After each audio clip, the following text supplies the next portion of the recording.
Ha inizio la solenne cerimonia del conferimento del premio internazionale Paolo VI.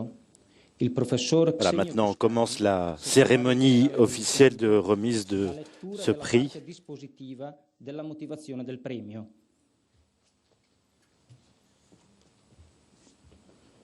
Les sources chrétiennes ont indiqué aux pensées chrétiennes le chemin du retour aux sources. Ce mouvement constitue un élément essentiel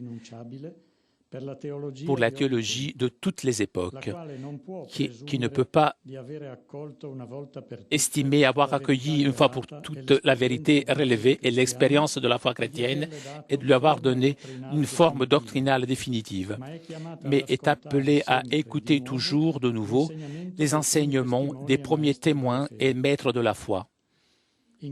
Dans ce monde, de cette façon, les écrits patristiques ont contribué à renouveler l'appréciation et la compréhension de la tradition dans laquelle sont enracinées les pensées chrétiennes et la vie ecclésiale. Une tradition qui doit être écoutée dans toute son amplitude et dans les différentes formes dans lesquelles a trouvé son expression. Pour cette raison, dès le début,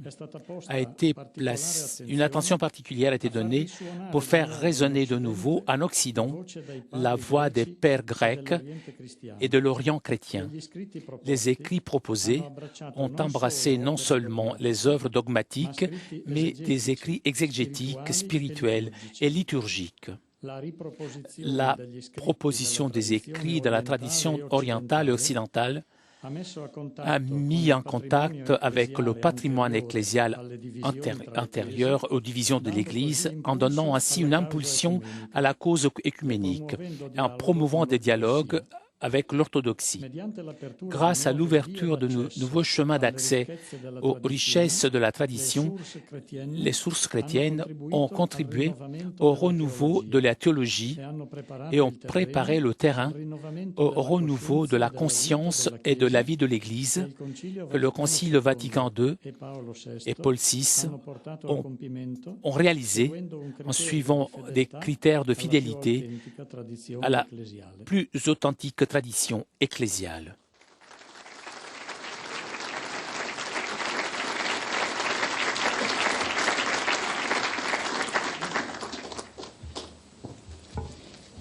Viene ora effettuata la consegna del premio, che consiste in una medaglia d'oro, in una lettera. Le prix est remis, donc il y a une médaille, une lettre et de l'argent.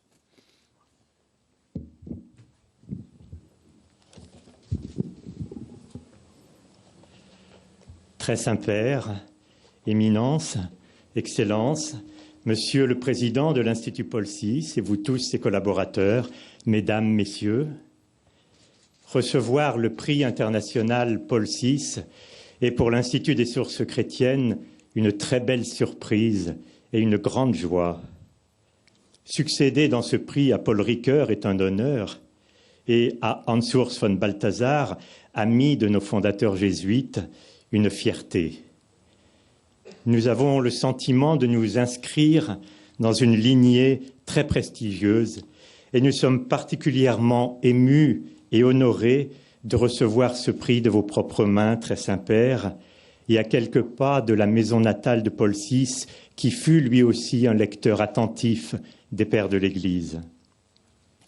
Cette distinction récompense 67 années de travail, puisque le premier volume de la collection est paru à Lyon en pleine guerre, dans l'hiver 1942, grâce aux efforts conjugués de deux jésuites, les pères d'Agnelou et de Lubac, futurs cardinaux, qui réalisaient le projet audacieux du père Fontoinon, véritable fondateur historique de la collection lyonnaise.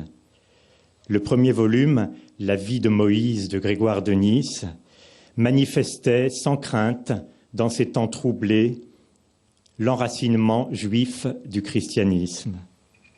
La collection s'est ensuite développée à vive allure sous la direction éclairée du père Mondésert, qui s'y consacra pendant près de 40 ans, dans une collaboration étroite avec notre éditeur de toujours, les Dominicains du Cerf.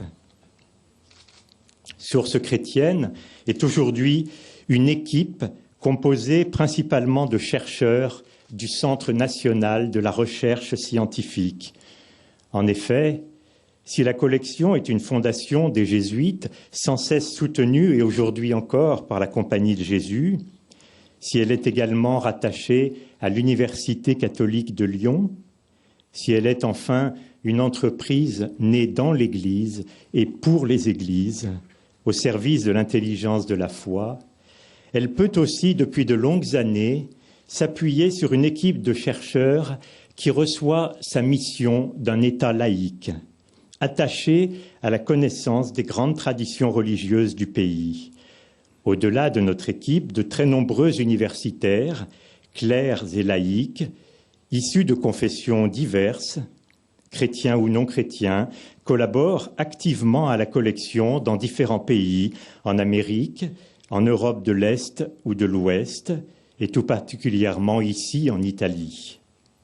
Ce concours de forces diverses montre qu'un État laïque et une institution religieuse peuvent s'entendre et mieux collaborer dans l'objectivité d'un travail universitaire et dans le respect de règles communes où la rigueur scientifique et la recherche de la vérité constituent un trésor et une exigence partagée, dans l'esprit de cette légitime et saine laïcité que saluait le pape Jean-Paul II en 2005, reprenant une expression du pape Pie XII.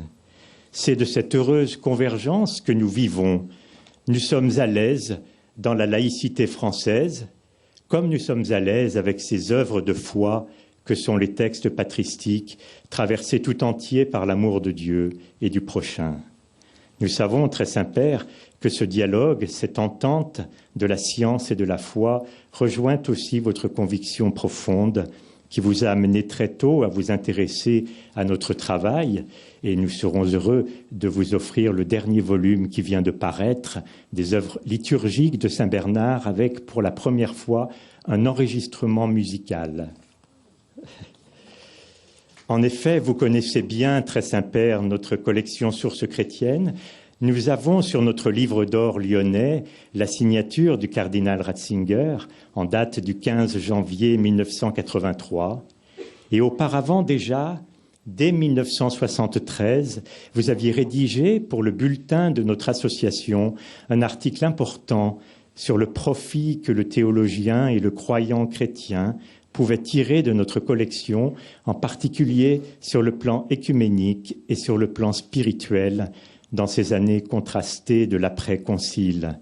Et tout récemment, vous avez longuement consacré vos catéchèses du mercredi aux pères de l'Église, dressant un panorama complet de ce qu'ils ont été et de ce qu'ils ont fait pour que le peuple chrétien tout entier se réapproprie ces richesses qui lui appartiennent. Les pères ont grandement contribué au renouveau théologique et liturgique du XXe siècle. Pourquoi ne contribueraient-ils pas au renouveau écuménique et spirituel du XXIe? Ce sont eux qui nous apprennent que le ministère du successeur de Pierre est un ministère de la foi plus encore que de l'unité.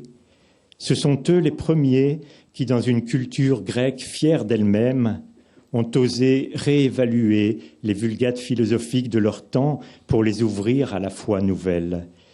Eux les premiers encore qui, dans une société marquée par les injustices et la violence, ont osé marier la justice avec la charité, rappeler aux pères de famille que la confiance en Dieu était le seul patrimoine digne d'être transmis, aux maîtres que les esclaves étaient aussi à l'image de Dieu, aux gouvernants que le bien commun passait par le respect de chaque personne et que la cité de Dieu se construisait dans les cœurs avant de se traduire dans les structures.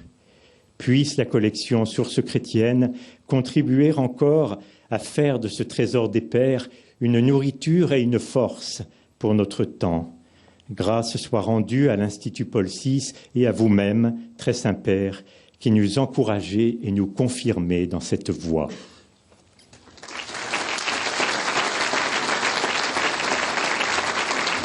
Dopo le parole di saluto e di ringraziamento del direttore della collana Sources Chrétiennes segue la premiazione Voilà, mot, discours del Santo Padre. de remerciement de Bernard Meunier, donc le directeur des Sources chrétiennes.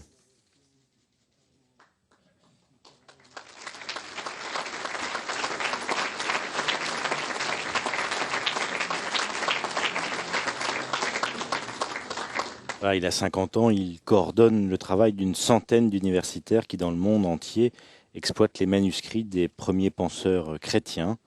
Lui-même a commencé en 93. Après des études de lettres classiques et de patristique, il fut affecté à l'Institut des Sources chrétiennes.